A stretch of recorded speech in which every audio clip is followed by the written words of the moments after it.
Welcome back, everyone, for a very special, very exciting episode of Beyond Trauma. I am always thinking about what I can bring you guys, what would really help you in your lives. And I started thinking, oh my gosh, we haven't talked about trauma and relationships.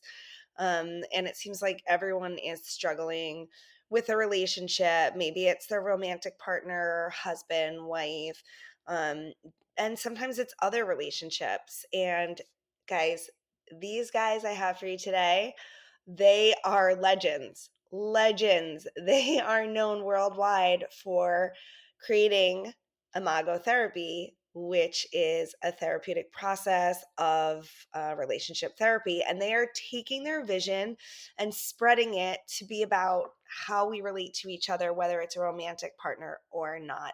So today I am so proud to have on for you Harville Hendrix and Helen LaKelly Hunt, internationally respected couples therapists, educators, speakers, and New York Times best-selling authors. Together, they've written over 10 books with more than 4 million copies sold, including the timeless classic, Getting the Love You Want, a guide for couples, which I read in preparation for this interview. It's amazing. In addition, Harville has appeared on Oprah Winfrey 17 times. Harville and Helen had power struggles within their own relationship, and they use those to create this method. They save their relationship, and they teach others how to save their relationships. You're going to hear the tried and true method that they created, the Imago Relationship Therapy. You're going to hear about it. You're going to hear about how to get trained in their dialogue and what the dialogue is and how to use it again now, not just in a relationship with a romantic partner, but in your friendships, at work. They have a big vision. Um, I want to share that I have tried these techniques with my husband, and they are really, really helpful. We talk specifically about trauma, how trauma shows up in our relationships, especially our romantic partners. And we talk about how their therapeutic method helps to resolve the angst that triggers each other in relationships, and can really help us to heal. So I am so excited to bring you this couple, this power couple, these real leaders, decades of work studying relationships and communication. And I know you're all going to walk away with some really major takeaways. Enjoy. Helen and Harville, I'm so happy to have you on the Beyond Trauma podcast. I feel very, very special and blessed that Well, you're. anyone that's helping, who has a calling to help the world get beyond trauma, it's an honor to be on this a podcast with you. Well, I appreciate that. And I know that the work that you're famous for is really this imago relationship work. And I'm going to take you way back because some of my listeners might not know about that, even though it was so big and on Oprah so many times. And I was really interested in that because we don't always talk about relationships and how our past traumas come up in our relationships. And I think a lot of people are hoping to have better relationships, especially their romantic partners. Yes, absolutely. They are. And so I'd like to start with a comment about trauma itself, if that's okay. I And would love that. Yes. the start is that Helen and I have a bias. So if we own it, then we don't can't be accused of having it. So we have this bias that the nature of human nature is fundamentally connecting, and that we are fundamentally social creatures, and that shifts the theory of who we are as people from the general definition in the general field of psychology that we are separate selves and that Hmm. up into each other, and that causes problems. And we saying, well, there's a new science out called quantum field theory that reorganized reality and said, well, we actually are connecting selves, that everything in Yeah. the universe is connecting to everything in the universe. And the reason I want to lay that out as a fundamental perspective is that in that perspective, in the old perspective, trauma happens inside you. So it's an Mm, intrapsychic, Mhm. internal problem and process.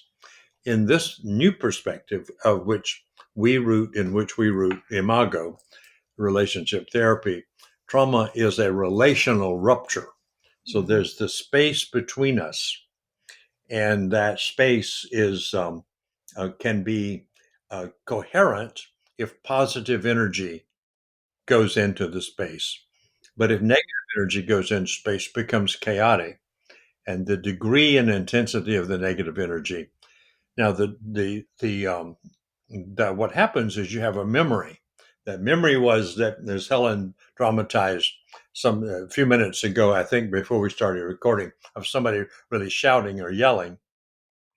That intensity can shatter the coherence of this field mm, between us. And when it does, that incoherence goes inside us as a memory. And that's a trauma. So that we would say all trauma is relational. All trauma is the rupture of relationship, i.e., Of safety. Yeah, that we safety. lose oh, it ruptures connecting. So therefore, it ruptures our safety in safety. And when safety is ended, ruptured, yeah. then your experience of being connecting is gone. Yeah. So then you feel isolated and alone in the universe. So the old model is a symptom of the rupture of connecting in the new model. So that then the repair process of trauma obviously has to come from the context, which is all healing of trauma is relational. You can get drugs to, regulate your neurochemistry, but it doesn't change the trauma. That it's a memory that Yeah. can be then triggered by anything similar to that memory. So I just wanted to lay that down as a groundwork for how we Yes. talk about trauma, which is a bit different from the way trauma is talked about actually Mhm. in the world of most therapists who do talk about trauma. Mhm. Mhm. And Yeah. It's relational. there's Absolutely. a lot we can say. I just want to add a quick point to what Harville said, that which is you can talk in one of two ways, either monologue or dialogue. But even the expression on a person's face, like someone you live with, and you come in, and maybe they've had a horrible day. Well, they glare and they look mad at you, and you didn't do anything, but they're angry, they're frustrated, or their tone of voice. And we tell people in our workshops to create safety in the between. um, if Harville is glaring at me, I go LL, which means loving look, and Harville knows when I can sound real irritated at him, and my voice tone, and he'll go VT, have a calmer voice tone when I talk. Mm. Yeah. Oh, I love that. The things, what we do is repair trauma. Yes. You said so much there, both of you, and you reminded me. I'm glad you kind of brought it back to start with safety, because what I really like about your work and your message is that safety. I always, when I talk about trauma and repairing trauma, safety is the most important thing. Usually. And by the dialogue that you two created, and the fact that everyone knows what is going to happen when you're doing that dialogue, it becomes safe. One of the things that I talk about a lot when I teach trauma sensitive yoga is that people have to know in advance what's going to happen, no surprises. Right. Yeah. Oh yes. Yeah, and that's beautiful that you got that about, because that's what we say that makes the dialogue process safe, is that I know that when I start talking, Helen is going to mirror. And Yeah. then, so I'm not surprised. And I know that when I start talking, she's not going to say blah, blah, blah, blah, blah, blah, interrupt me or yell at me or something like that. Predictability is a necessity for the brain to stay in the mode of safety. So if I know she's going to mirror and that she's going to do the dialogue process, I won't go through all those steps at the moment. But if I know she's going to respond dialogically, then I feel safe being vulnerable. Yeah. But if I can't Yeah. predict that, I'm going to test her first before I drop my defenses. And if she responds with irritability, defenses stay up. If she responds with warmth, defenses can drop. And it's that simple. Um, but what is, Or just curiosity. If I have curiosity, now what is it? Can you tell me more about why can you say feel more that about that? way? Then he feels seen. Yeah. Mm. And I think that's probably one of the biggest treatments, if we want to use the word treatments of trauma, is curiosity. That usually when you're talking, we call it doing parallel monologues.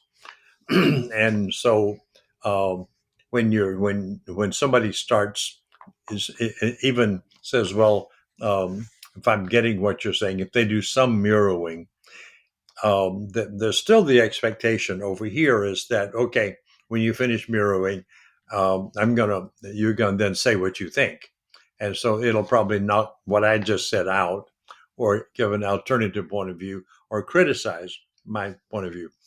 But if you know that that's not going to happen, that your partner is going to say, did I get it accurately? And if you say, well, yeah, they're going to say, well, is there more about that?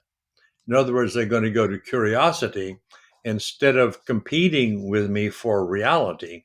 They're going to go to curiosity about my reality.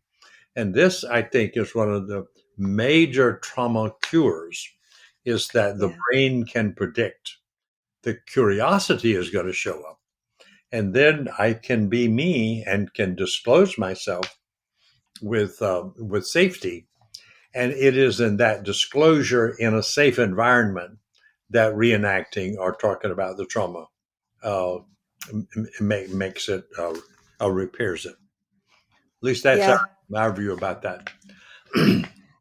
No, I love that. And maybe we should just give people like a brief framework of what we're talking about with this, requesting this special time to talk and what would happen that makes it predictable and safe. I know we kind of alluded to it that there's this, you make a time with your partner, and I know you're big into setting an appointment.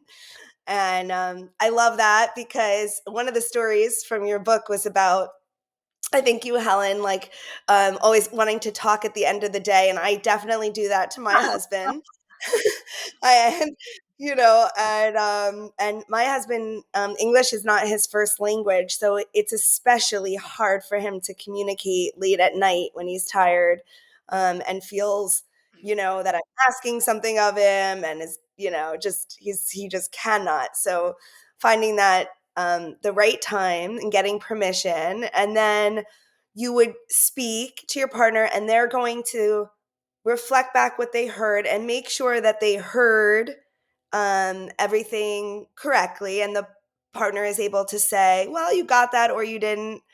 And then they're going to ask more about that. Tell me more. Is there more to say about it? And then um, they're not responding with their own feelings on what you said or with a contradiction. They're just being with you in curiosity and trying to hear you, trying to hear where you're coming from.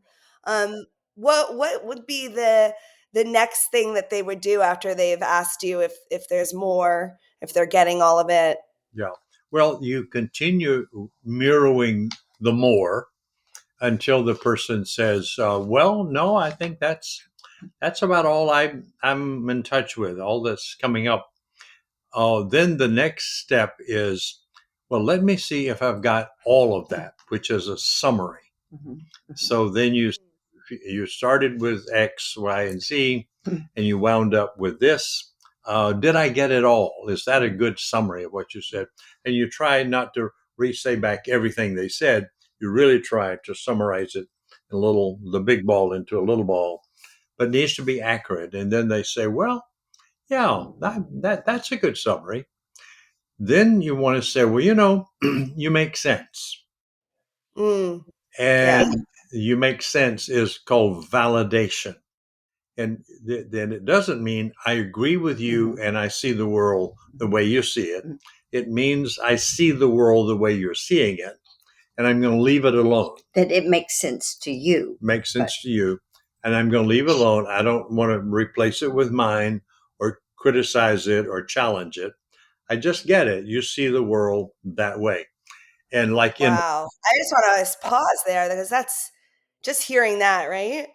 I yeah, mean, Right. so often we say, women hear, you're crazy, you're too emotional, What, right, or it's, what he's yeah. describing, and then I won't say anything else, is he is using the sentence stems of dialogue. And most people do not talk dialogically, most people talk monologically.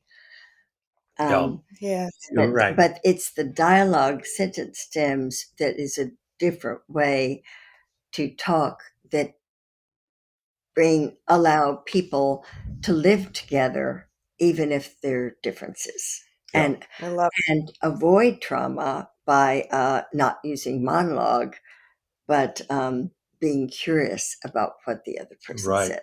And the validation piece is is a challenge for anybody to learn, because the problematic is if I say you make sense and I can see how you're seeing that, is that you all of us want the other person to see it our way.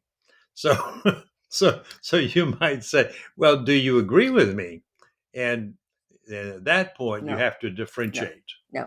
the But Okay. but yeah but that makes sense. Is I can see the sense you're making of see it. the sense you're making and how your mind works to do that. Mm, And I accept that that's how you see it, and I don't have any judgments about it. Well, don't you see it that way? Or they might say, well, how do you see it? And I say, well, if you like, I'll be willing to share how I see it. And it doesn't change the way you see it or challenge you. It's just we have two different views of reality, and they're both correct. And the ideal moment right now is maybe it's a married couple and one is voting Democratic and the other is voting Republican. Well, they do not need to divorce. mm, They yeah. they see it differently, and Yeah. doesn't mean it has to interfere with their relationship Yeah, of learning to mutually respect each other. And most of the time, yeah, When you know that you're not going to be attacked or someone is not going to try to change your mind, you can really calm down, you yes. know? And when we talk about trauma, we talk about like hypervigilance, being on, defenses, or the opposite, right? Zoning out, turning off, Mhm. yeah, and because it's not safe, right? right. But when you know that I'm safe here, I'm not going to be attacked, my view is not going to be dismissed, it allows me to stay present and to stay, I guess, I'm thinking of like what Dan Siegel would say, like in my window of tolerance, right? Like I'm not going to be outside of myself where I can't be engaged with the person because it's too much. Mhm. Yeah, And one exactly. of the things Harville has me do when we do our weekend workshop is stand before the room full of people, and they've come to a Get a Love You Want workshop because they're having trouble being married to the partner they're with. Otherwise, they wouldn't have signed up for a workshop. And he has me say near the beginning, guess what? Nature is dyadic. Uh, Look at nature, hot, cold, dark, light, a sweet, sour, wet, dry. If, there's difference everywhere, and your partner doesn't see everything like you. Yeah, Mhm. yeah.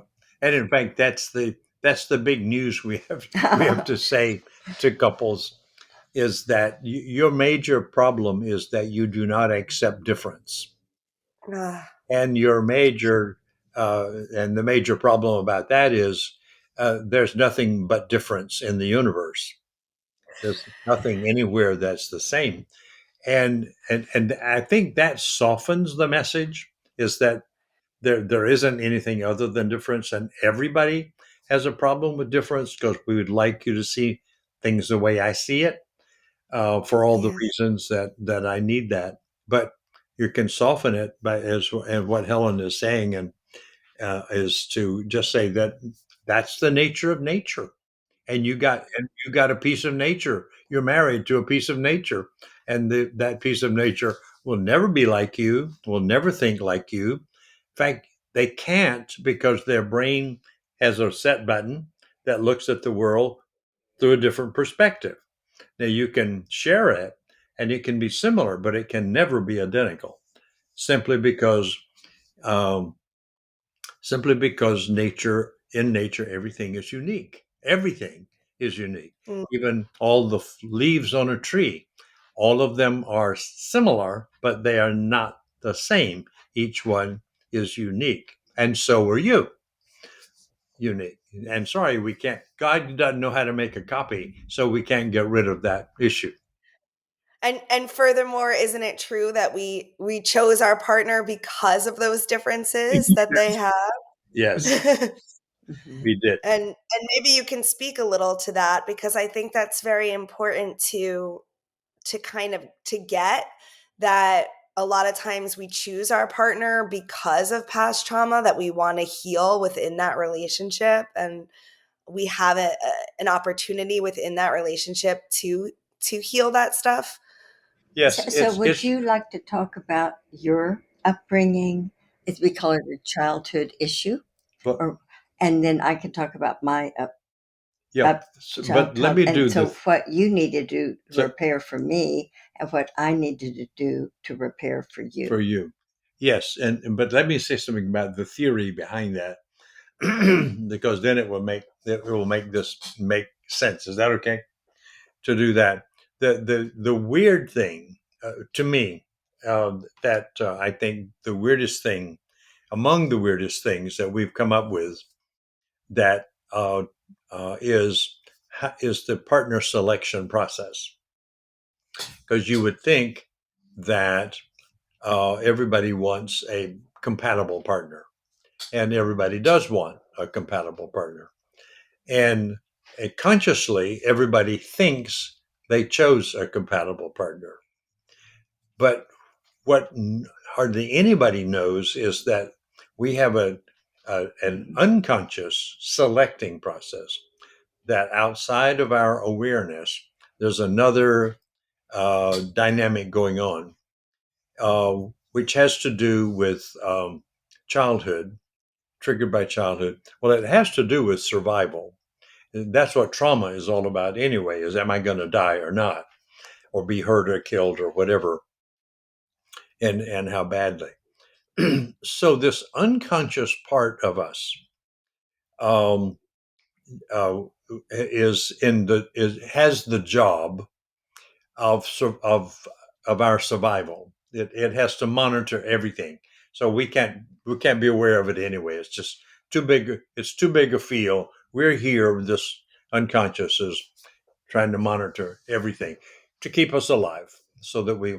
So in childhood, every person, Helen and I kind of say almost, in order not to get into, well, you can't say every, you have to say almost every, or most people on the planet have experienced a rupture in connection in their childhood.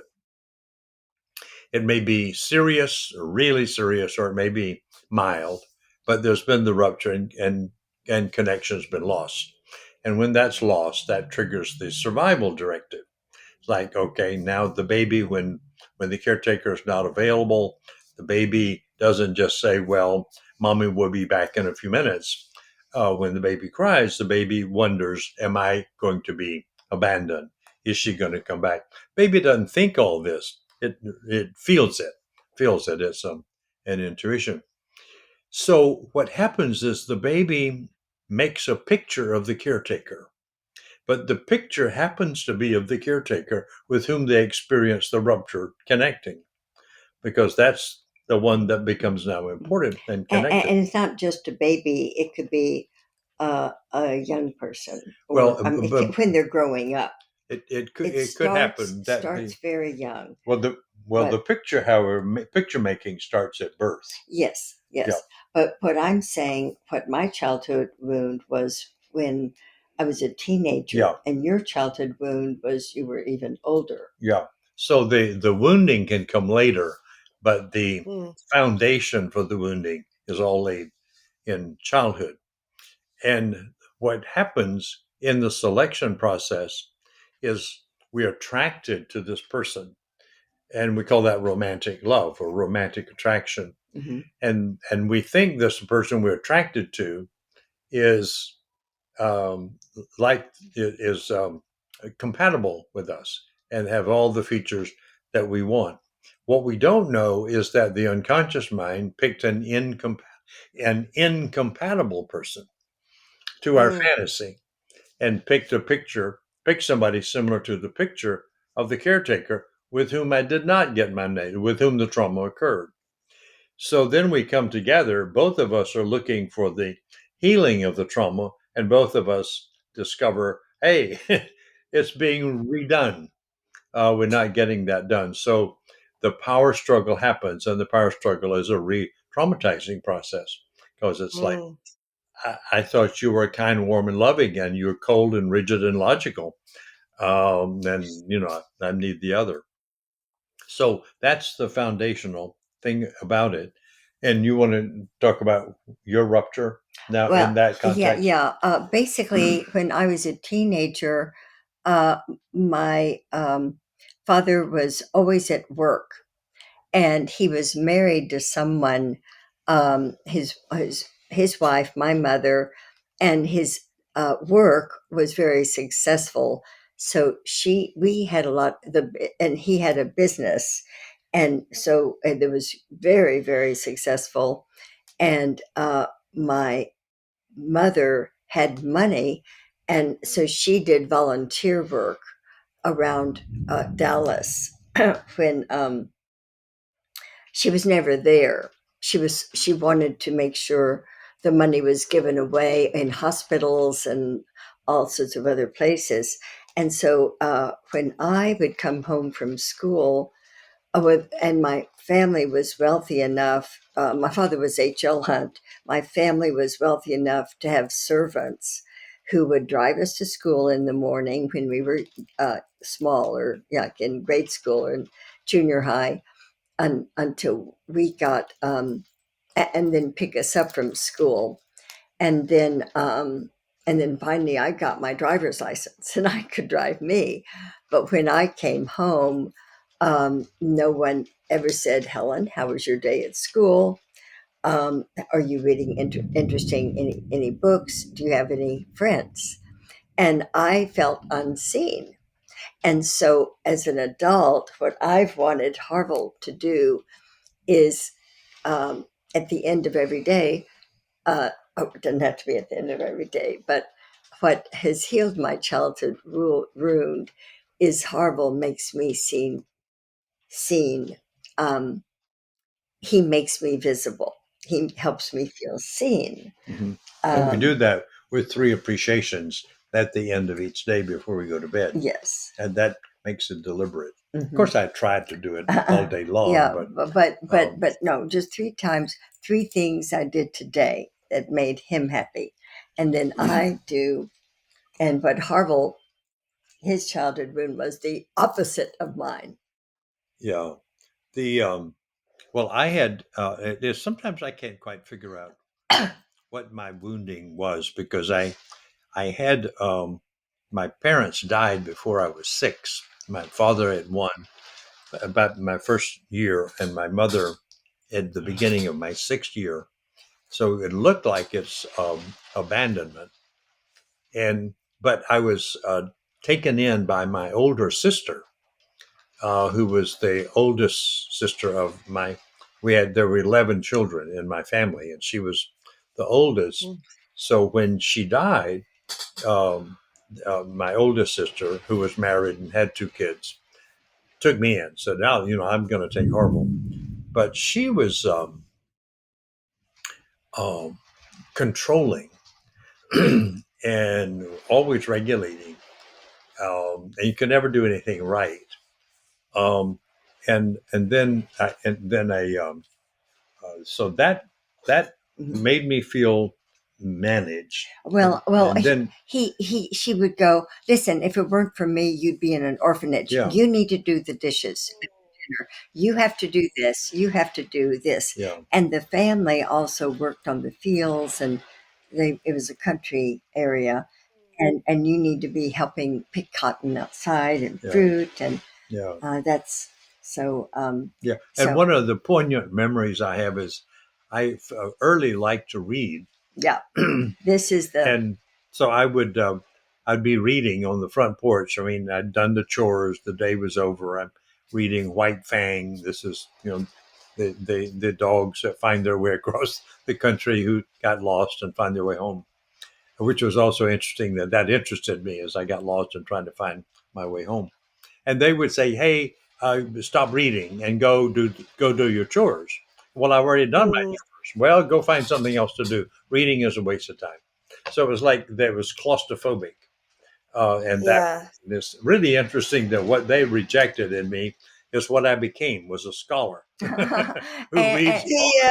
Yeah. and what he had to do was go into the barn, and there was a ladder, Yeah, and he would get up in the haystack and read White Fang. And we tell that story Oh, at our weekend workshops. yeah. And so he needed time alone. And so when we got married, I said, well, Harville, what is your childhood wound? What can I do for you? He said, leave me alone. And so that I can get books read and da da da da Oh, da. and what Star But Trek? then what I would do, I would walk by his office and I would hear the movie Star Trek on. so you wanted to feel safe, you had to have space, and for Helen to feel safe, she had to be seen. That's Yeah. right. So you have two things that can be slightly, I would say, in conflict with each other, right? With each other because I have to, Well, since no, they that don't means have to. I'm They don't have to be in conflict. I just have to be what he would like me to be, hmm respect his yeah, need, and for Harville to Hmm. respect mine. yeah, Because again, but and recently, but there is a difference in that I have to come out of my isolation to give you an appreciation and make you visible, Mhm. and you kind of have to back off from Well, approaching me Harville, in order for me to have that Harville, why do and you think? Why let do me you be think alone. we're watching the Star Trek videos, but also the not just Star Trek, but all the All Alien? the alien We're ones, watching so many aliens these yes, days, yes, and it's fascinating. yeah, And Well, they're you two figured it out, but someone else might think that Harville's, isolation, they might take it personally. They might say, "Oh, it's just like my parents, they just never wanted to be with me." If you didn't, you two were already therapists, right? And clinicians when you met. So you knew to find out, like, why are you the way that you are and what do you need to feel safe? that's right. And I think what's so important about your sharing your stories is for people to understand that not everyone needs the same thing, Yes, to feel safe or to feel comfortable, and how these things evolve from our childhoods. And it's helpful, and it doesn't always work that way. You could have turned the other way. Like, you might have become a person, Harville, that couldn't do anything without someone giving you structure, because it was a combination of your environment and your personality, um, Mhm. that led you the way that you are. But it helps to understand each other's stories and how those needs get formed in our childhood.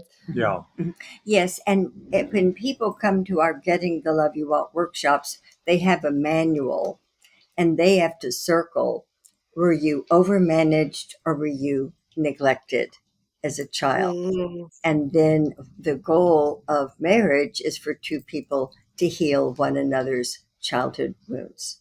Yeah. It's so beautiful. It's so beautiful. And I love it if you, like you were saying, Helen, if you focus on what the other person needs and they focus on your needs, Yeah. then both people can get their needs And met. you do that using the sentence stems of dialogue. It takes you to Yeah. the healthy part of your brain. And even if your partner, and this is not the case for us, is voting for a different political candidate, okay, just wonder. And that's the health. Dan Siegel says that's the healthiest part of the brain. Dopamine, acetylcholine, norepinephrine, serotonin. Just relax. They're going to vote for that political candidate. You know, yeah. Yeah. Well, I was going to say that you were. I just wanted to amplify something you were saying that I think needs to be underlined is that it is normal that there's a stretch we have to make in order to respond to our partner's need because of our of the way we adapted as children to our environment. And we bring in something a bit opposite, like Helen needs visibility.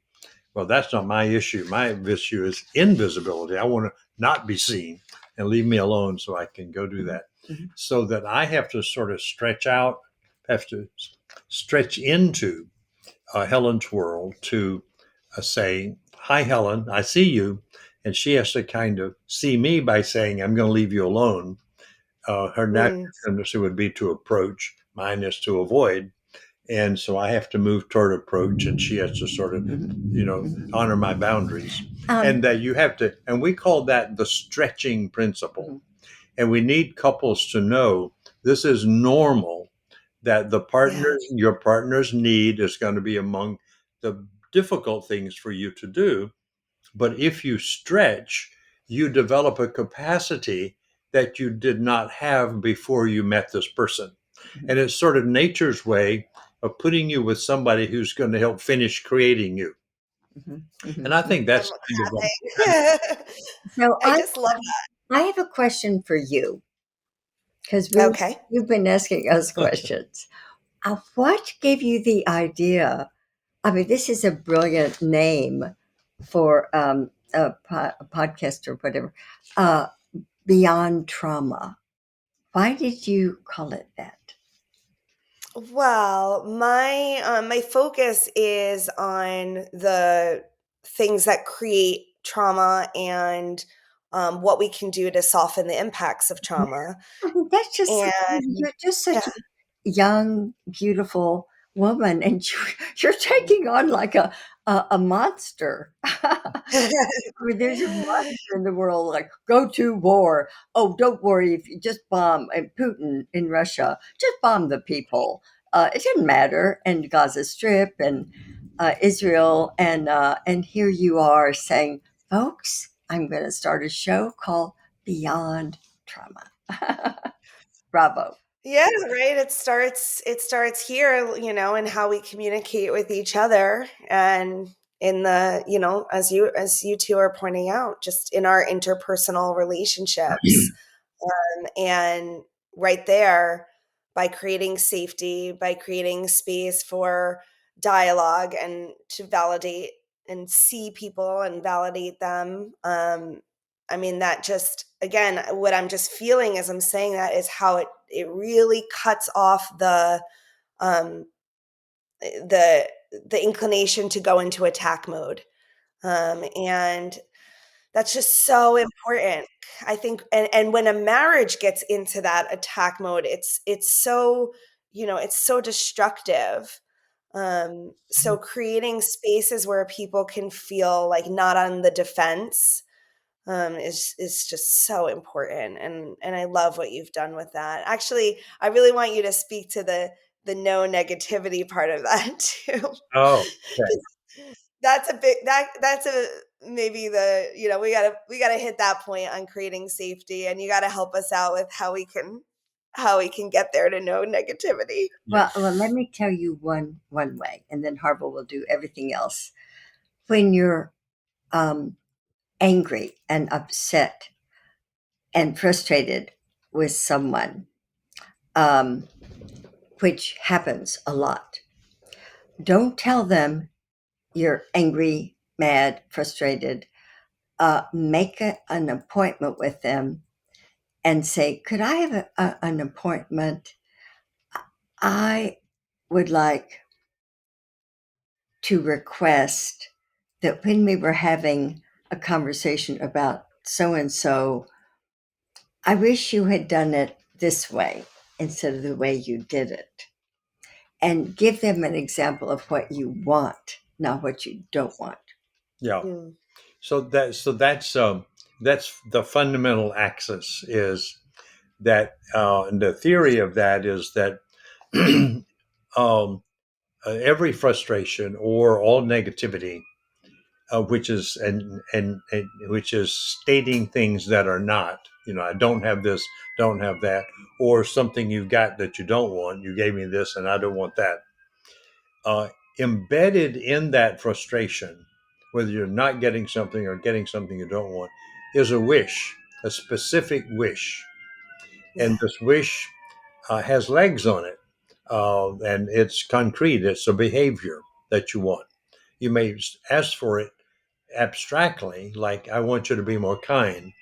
But behaviorally, I want you to, when you see me, to look at me with and talk to me in a warm tone of voice, and and hug me, and tell me Mm. that I'm a wonderful person. That's what kind means. So if we fill in the abstract bucket with all the concrete, operational, concrete details.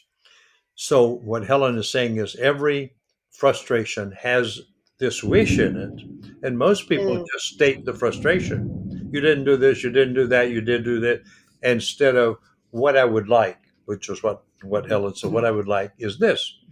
That that takes care. But negativity is this is another sort of interesting thing to say, and I didn't know this for a long time. I got deeply into brain and studying the people who study the brain. I'm not a brain researcher, but I research the brain researchers to see what they're discovering. And one of the big things is that our brains are have a negativity bias, that we're Yeah. biased at the neurostructural level in the direction of negativity. And these people are the evolutionary brain researchers who are saying that began long ago in a land far away when we lived in the forest in the earliest stages of human evolution on the savannas. There were no security measures. There was no police force, nobody on duty. You were vulnerable to the snake in the road or to the sound behind you in the forest. You could be killed, or the person coming down the path might be friendly, might not be friendly, but your brain never assumed they were. It always assumed there's a potential here for me to die. So the brain evolved to spy out danger.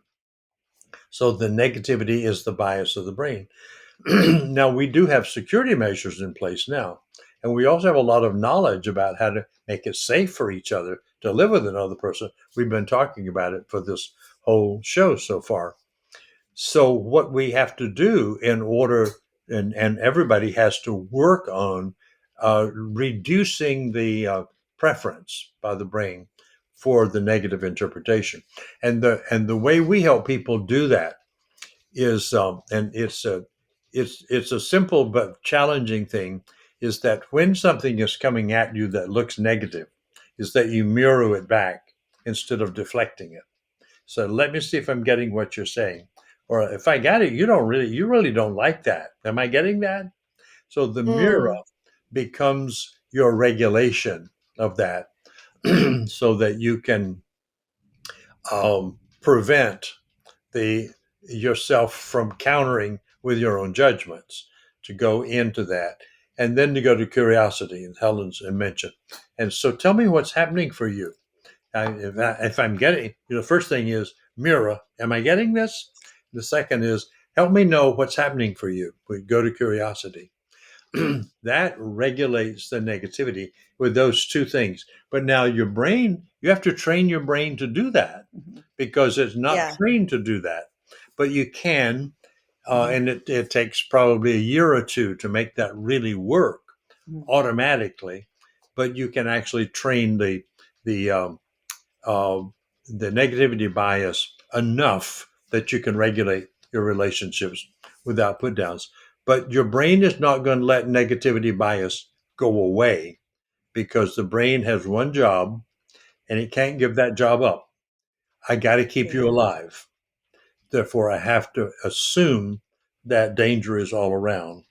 But we can train another part of the brain to regulate that a bit in our intimate relationships, especially, and with anyone else, without losing that general capacity of the brain to take care of us, because that's what its role is. Could I Yeah. add? Please. So for a married couple, when they're having struggles at the point of divorcing, we tell them get joke books and when and to bring joke books to dinner and pass them around for your kids and all of you to tell some jokes over dinner. And you're probably have you ever heard of Groucho Marx?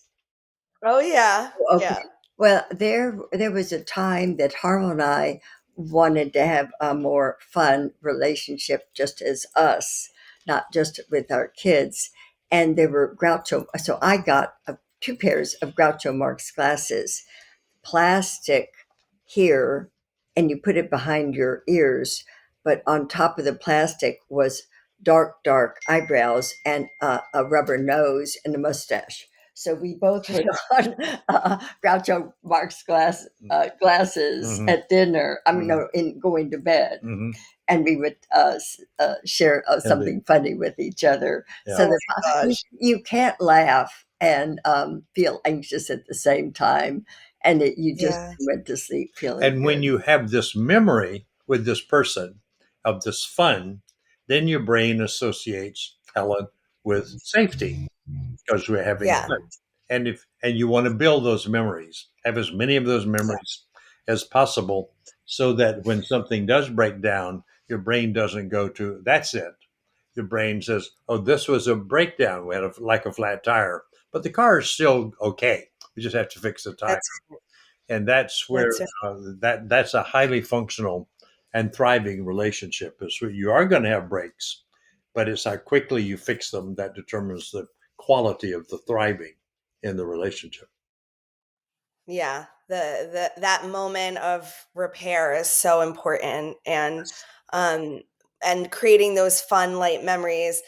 I've been working with a client individually, but she comes a lot to talk about her relationship, and she wants to work on it, work on it, work on it. And in the last weeks, I said, your work is to be light about it. It's good that you're interested in working on it, but sometimes we have to create some lightness and not work so hard for a little while. Just remember what was fun and light, how we are at the beginning. Yeah, yeah, right. And that the one bad thing doesn't make the whole thing bad. So, and that's, but the brain does go to catastrophizing. But we have this Yeah. little observing ego that can say, oh, not all that bad. It was like unfortunate, but not all that bad. So, what we're wanting to do in our new book, How to Talk with Anyone About Anything, is to say to the world, this is not just an intimate partnership um, mechanism. It's the engine that runs all of life, can run all of life, that Yeah. everybody can talk with anybody in this manner. That when anybody shows up at work or at your religious organization or your children or your friend or colleague or the school or wherever you are, that you can always remember that if you want to talk to them, ask, is it okay? Are they available? And when they do talk, say, let me see if I got you. Did I get you? Is there more about that? Let me see if I got it all. Will you make sense? And then the empathy piece we didn't mention earlier. And I can imagine you're feeling pretty upset about that. or you're feeling pretty happy about that, whatever the feeling is. That you can do that with anybody, and it produces the same thing: safety and connecting, which we think is the deepest human yearning, is to experience connecting on a constant, consistent basis, and to get it back if you lose it as quickly as possible. Because disconnection and trauma, or the anxiety about disappearing from the universe, go together. And so behind all of our little breaks, there's this big possibility that we might disappear entirely from the universe.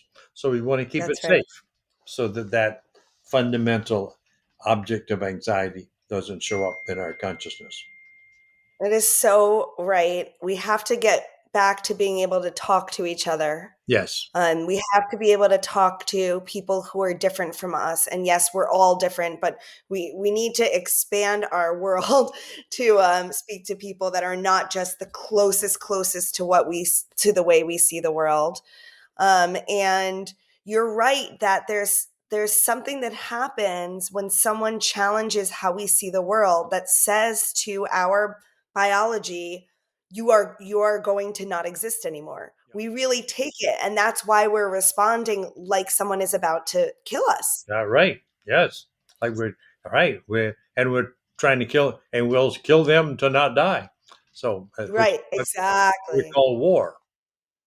Exactly. And we have to stop doing that. And I think you're right. If we can communicate like that with more people, I think we just bring the angst down a little bit, the temperature down a little bit. Yeah, and I think that Helen and I think that the fundamental thing that we are trying to emphasize and bring to the world is uh, something very subtle. That the thing missing in the world is not talking. That's been around, and we know how to talk. What's missing is listening, and listening is the only way you can expand your inner world. Mm, Because if you don't listen, you stay the same, and you keep the world you've got. It doesn't change. But if you listen, you hear there's another universe over here. And if I mm, allow that in, I've now got two universes. Then I listen to yours, I've got three. And there are 7.8 billion universes on the planet that are inside other people's heads. But listening, in fact, one of my mentors in graduate school, a theologian named Paul Tillich, said listening is the first act of love, because it mm. means that I'm relating to you, not to my picture of you. Oh yeah. How about that? Yeah. Yeah. Yeah. I'm taking that in. Yeah. Not to what I want you to be, not to some image I created of you, Yeah. but I'm really listening to you. And it also keeps the spark in relationship, and not just romantic, but like, we also, by doing that, allow people in our lives to change, Yes. because there's so many ways where we already think of people as these set things, and we respond to them how we think that they are, and it doesn't allow them to change as well. Right. It doesn't. That's true. That's really very, very great insight, and a great fact is that when we are dangerous to other people, they have to remain themselves to protect themselves. So they'll keep their defenses up. And when we are not dangerous to other people, they can relax their defenses and grow Yeah.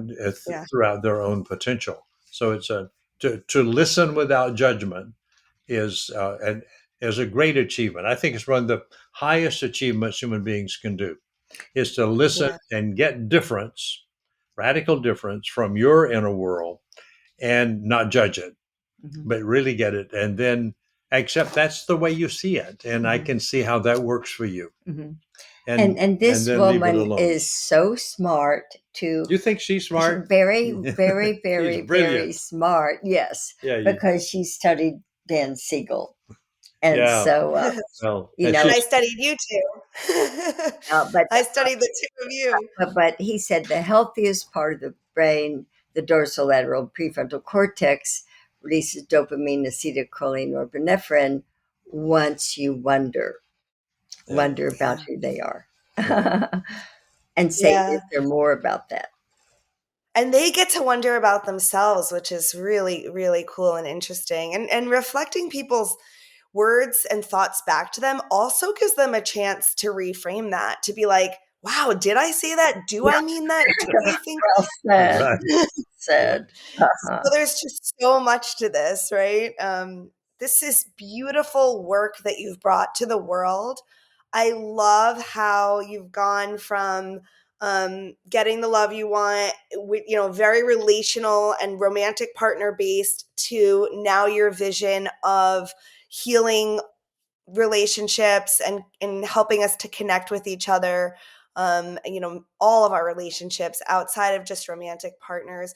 What do you, as we near the end of our hour, like, what do you want from our audience? What do you want from us? What should we take away? What are you hoping for, the future of interpersonal relationships and Yes. communication Yes. and so Well, forth? we have a website. Well, first, Harville studies tipping point theory, which he's such an innovator. I said, "What's tipping point theory?" And he said, "Helen, if we get 2.4 people using dialogue, no, Billion. 2.4 2.4 billion billion people. people in the world using dialogue, Yeah. all of humanity will collapse and become global dialogue users, and we will have world peace." And Mm. basically, again, Dan Siegel. So we have an organization called Quantum Connections, and if anyone listening to your wonderful idea to have this podcast would like, if you'd like to become trained to teach other people to use dialogue, please contact the website, Yeah. Dennis Holland, and he's created a Connecting at Work program for Oh, nice. corporations. Yeah. Because if Yeah. corporations teach staff in the corporate structure to use dialogue, the staff feels seen and valued, so they don't resign so much. And Yes. and so we have a Connecting at um, Connecting, work connecting work, at work and we're working on a program. connecting at worship, Yeah, and we'll work Mm. on all ecosystems. but there are different things a person can purchase to become trained, and some products as Yeah, well I to think the thing purchase. that we want is that we got this insight that dialogue can transform the world. It transforms every ecosystem. The couple is an ecosystem. The family is an ecosystem. A business is an ecosystem, and it transforms all of that.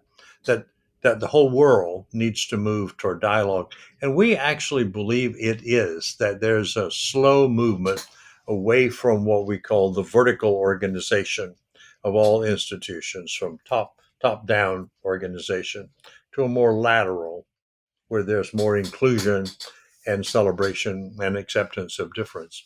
So, what we really want is for people to join the global social movement in whatever way they want to. Listening to you and listening to this podcast, to go out and practice, just practice dialogue with somebody. Mhm, And if you want to then learn it deeply and then teach it, come get trained in mhm, our mhm, system. It's mhm, you can get it for 4 hours. You can get a bath in the mhm, dialogical process. mhm, And if you want to teach it, it takes about 12 hours to learn to teach it. But then you can go out and teach it to everybody you want to teach it to. mhm, So we can sort of spread it from person to person, so that someday we have what we call a relational civilization instead of a competitive one. And then I think mhm. we'll have war no more. And then a book publisher wanted a book to be published, and it came out about 5 months ago. How to Talk to Anyone About Anything. You can purchase the book Yeah. and read And the about it. book. Yes. Yes. Just help Yeah, change we're gonna the link world. the book. Yeah, we were gonna link the book in the show notes. I think that is a book that everyone should have and read. No, thank you. Um, and everyone should learn how to dialogue. I think, investing 4 hours in learning how to communicate this way, what a small investment to really change all your relationships. Yes. So we're going to send people that way.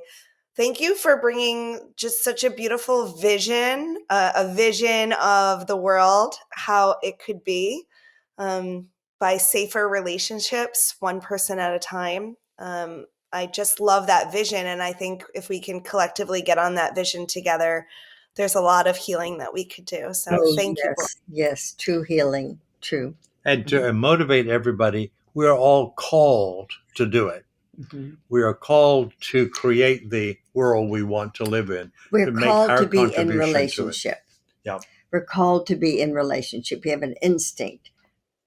Marry someone else, and then it begins from there, and then all sorts of places. But they can either be conflicted conversations or safe, connected conversations.